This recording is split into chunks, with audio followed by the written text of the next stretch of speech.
Alors bonjour les amis de la forêt, alors aujourd'hui je vais vous parler de la mort d'Hitler.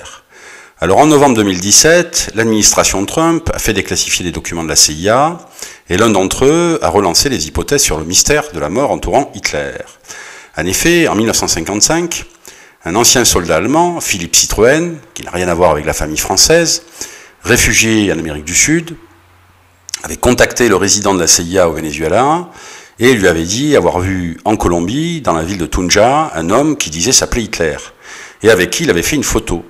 Malheureusement, la fameuse photo n'était pas exploitable pour identifier Adolf Hitler, et ce témoignage fut globalement ignoré, dans la mesure où ce n'était pas le seul à l'époque, puisque, et là je le rappellerai dans la deuxième vidéo, les soviétiques avaient fait planer le mystère sur la mort d'Hitler.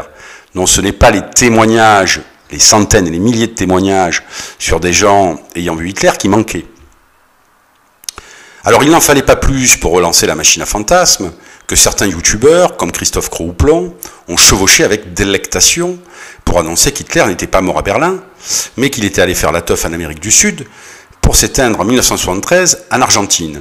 Alors, outre que la vidéo de Christophe Croux-Houplon soit truffée d'erreurs factuelles, je vais démontrer, en m'appuyant sur la biographie de Yann Kershaw, le tome 2, paru en 2000, un ouvrage de référence, que tous les actes et les paroles d'Adolphe, à partir de mi-avril 1945, mènent toutes au suicide. Je ferai une deuxième vidéo pour analyser le dossier de la mort d'Hitler géré par les soviétiques. Alors je rappelle que Adolf Hitler s'est installé au Führerbunker, juste à côté de la chancellerie à Berlin, avec son entourage, à partir de janvier 1945, pour fuir les bombardements alliés. Le 16 avril 1945, l'armée rouge lançait la bataille de Berlin avec une formidable armada. À partir de ce moment-là, les jours du Troisième Reich et d'Hitler étaient comptés. Le 20 avril, pour le 56e anniversaire du Führer, tout le gratin du nazisme était réuni au Führerbunker, les Goebbels, Göring, Himmler, Speer et tous les autres, et tous le supplièrent d'évacuer Berlin pour la forteresse alpine, alors que les liaisons aériennes entre Berlin et l'extérieur étaient encore possibles. Hitler refusa tout net, il n'allait pas laisser ses fidèles soldats tout seuls dans la bataille décisive, il avait décidé de mourir à Berlin. Le lendemain, le 21 avril, il congédia son médecin personnel depuis 1937, Théodore Morel, au motif qu'il n'avait plus besoin de ses traitements. Il faut dire que lorsqu'on a décidé de mourir, en effet, on n'a plus besoin de traitements médicaux. Le 24 avril, Albert Speer arriva pour la dernière fois rencontrer Hitler dans son bunker, mais dès le lendemain, les 3 aérodromes de Berlin furent contrôlés par les soviétiques, empêchant toute liaison entre Berlin et l'extérieur par voie aérienne. Le 28 avril au soir, il dicta à sa secrétaire, Trudel Junge, son testament personnel et politique. Il nommait un nouveau gouvernement et un nouveau chef de l'État, en la personne du grand amiral Dönitz, ce qui prouve évidemment qu'il allait abandonner le pouvoir, puisque tout simplement il envisageait sa mort. Ce testament politique fut signé par Bormann, Krebs, Burdorf et Goebbels, qui étaient tous présents au Führerbunker. Or, les 3 derniers se suicidèrent le 1er mai. Ils ont donc rejoint, par leur acte, leur héros dans la tombe. Évidemment, si Hitler avait décidé de s'enfuir en Amérique du Sud, je pense qu'il aurait amené quelques-uns de ses fidèles. Et donc les 3 individus, qui étaient des fidèles d'Adolf Hitler, ne se seraient certainement pas suicidés.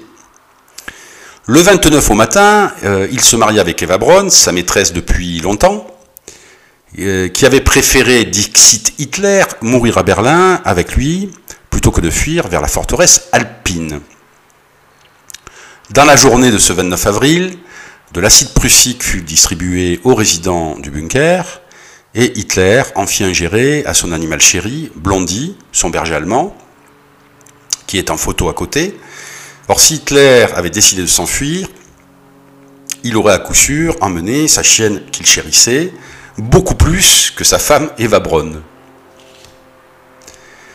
Alors le 30 avril, jour de son suicide, avant 2 heures du matin, il va réunir les résidents du bunker, entre 20 et 25 personnes, pour leur dire adieu et pour leur annoncer son intention de se donner la mort, pour ne pas tomber évidemment aux mains des soviétiques. Vers midi, il appela son aide de camp, Otto Gunsch, pour lui demander de brûler son corps et celui d'Eva Braun après son suicide. Ce dernier téléphona alors au chauffeur personnel d'Hitler, Erich Kempka, pour lui demander 200 litres d'essence, que Kempka lui apporta. Vers 13 heures, il déjeuna comme à son habitude avec ses 2 secrétaires qui étaient présentes dans le Führerbunker, Trudel Junge et Gerda Christian, ainsi qu'avec sa diététicienne, Frau Manzierli. Un peu avant 15h30, Hitler se retira dans son bureau avec Eva Braun. Une dizaine de minutes plus tard, son valet Hensling, son attaché militaire Otto Gunsch et Martin Bormann, qui était le chef du NSDAP, pénétrèrent dans le bureau pour découvrir les 2 cadavres d'Hitler et d'Eva Braun. Eva Braun s'était suicidée au cyanure avec l'acide prussique. Hitler s'était tiré une balle dans la tête. Ils les portèrent avec Kempka en dehors du bunker pour procéder à leur crémation. Donc là, il n'y a pas un témoin qui a vu Eva Braun et Hitler morts, il y en a 3. Il y a son valet, Hensling, son attaché militaire, Otto Gunsch, et Erich Kempka. Tous les 3 survécurent à la guerre, ce qui n'est pas le cas de Martin Bormann, qui va mourir dans les ruines de Berlin. Alors, les corps d'Hitler et d'Eva Braun vont être identifiés par les soviétiques le 10 mai 1945, par l'assistance dentaire du dentiste d'Hitler et par son prothésiste, car lors d'une crémation d'un corps, les dents ne brûlent pas. Donc, ces 2 individus qui connaissaient très bien Hitler ont formellement reconnu la dentition du Führer.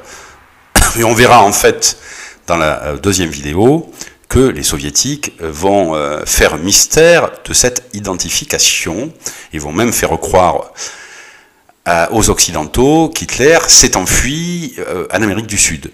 On verra pourquoi Staline avait choisi cette stratégie. Alors quant aux témoins de la mort d'Hitler, ils vont connaître des destins différents. Otto Gunsch et Hensling, qui ont vu les cadavres d'Hitler et d'Eva Braun, ont passé 10 ans dans les geôles soviétiques.